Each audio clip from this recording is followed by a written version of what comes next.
So today what we're going to do is we're going to work on this thing called metric and imperial measurement. Okay. Now, we might have to revisit this when we start class on Monday of the following week. All right, so we have different lengths, right? And we're going to go and take a look at Canada's metric system, and we're going to take a look at the metric and imperial systems. We're only going to look at metric to metric and then imperial to imperial. The next class we'll be doing is imperial to metric and metric to imperial. Okay? All right, so here are the things that I want you to copy down. Pause the video and copy down these lists. We have imperial measurements, which are length, volume, width, height, and temperature. And these things here are the different types of abbreviations. Tablespoon is TSP, fluid ounce, pints, quarts, and gallons. And this C stands for cups. We have ounces and pounds or tons for weight, and we have F for Fahrenheit. For other imperial measurements, we've got tablespoons for length. We have lengths in feet, inches, and yards. We also have and miles, and we also have things defining different volumes, such as tablespoons. We also have weight, which deals with pounds and tons. All right, so now let's go through some of our examples.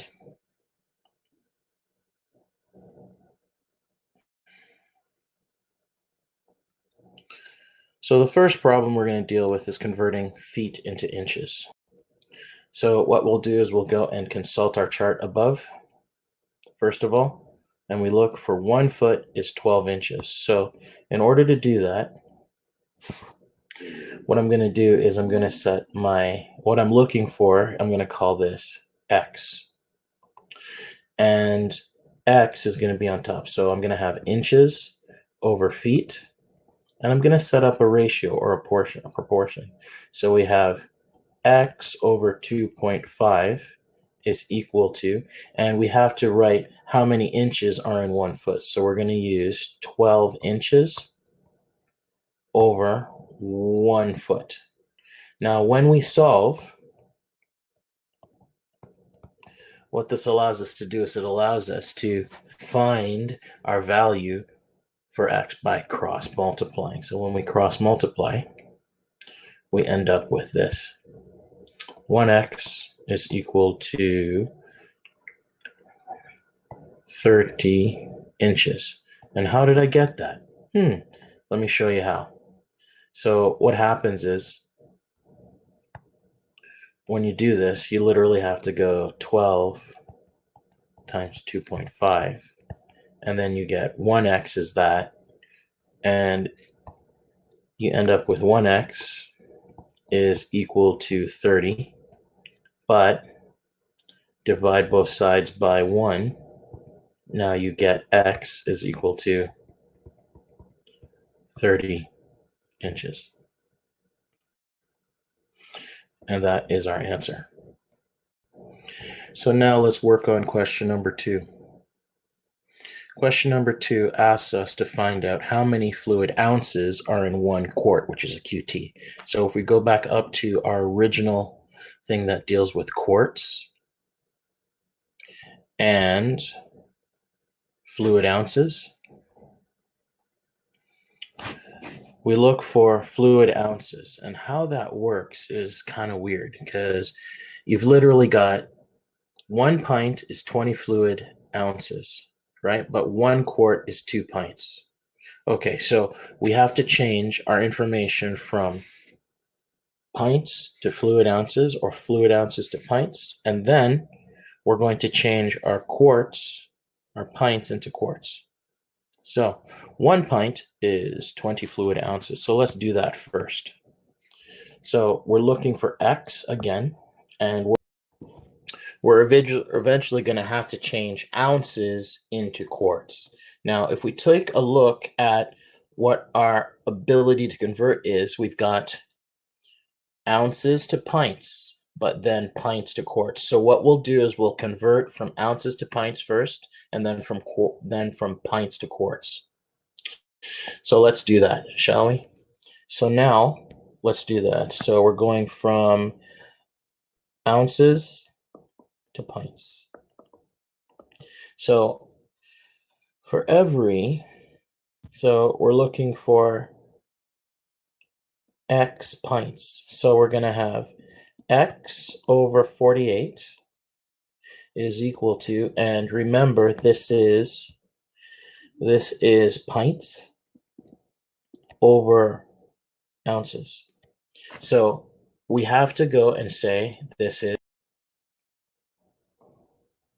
1 pint for every 20 ounces based on our sheet above here. Now we'll do our cross multiplication as before, and we end up with the following. 20x is equal to 48 times 1, which is 48. 20x, divide both sides by 20, and you're left with 2.4. Your final answer being 2.4. So x is equal to 2.4, and we have to remember that's pints. So now that we've got our pints, we have to go and turn our pints into,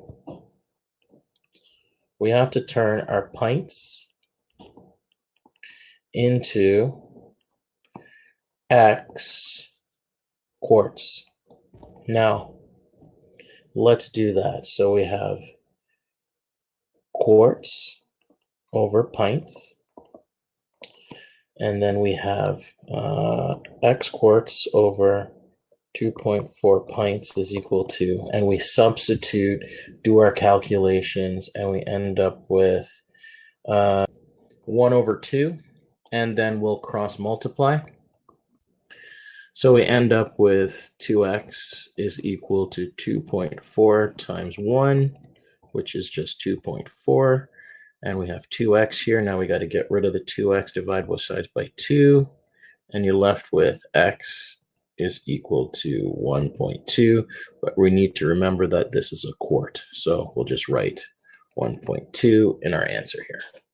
So now let's move on to question number 3.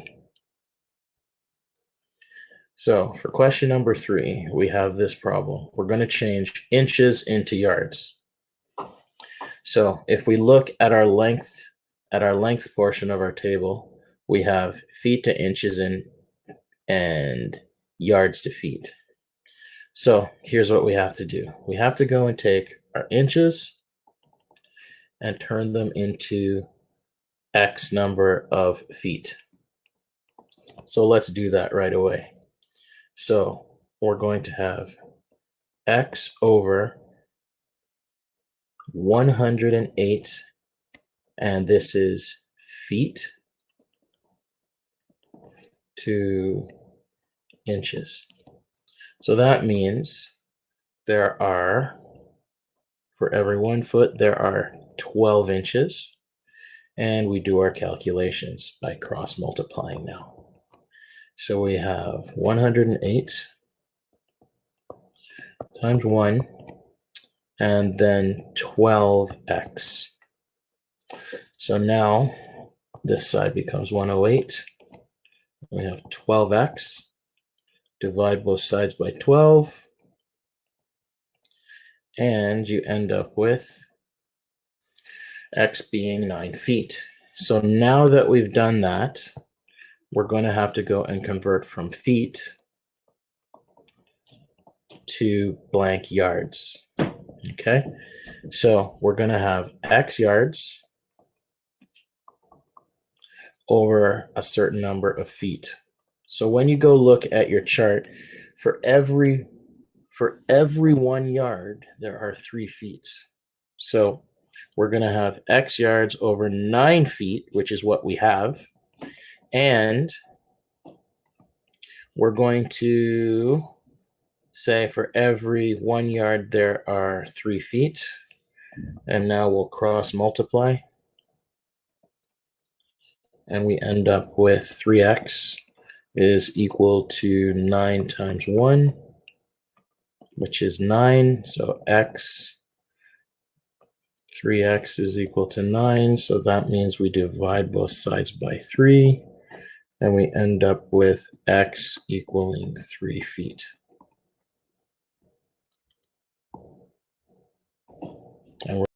So our answer is not 3 feet, but 3 yards.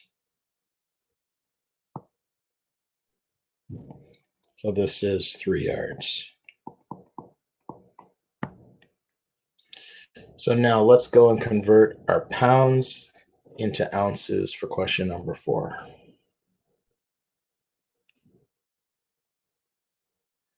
Okay, so for this one, we just had to use the concept of ounces to pounds, and there was 16 ounces for every 1 pound, and that's where we got this bracket, this calculation here. Then we cross multiply to get this, substitute it, and we end up with this. All right, on to page 2.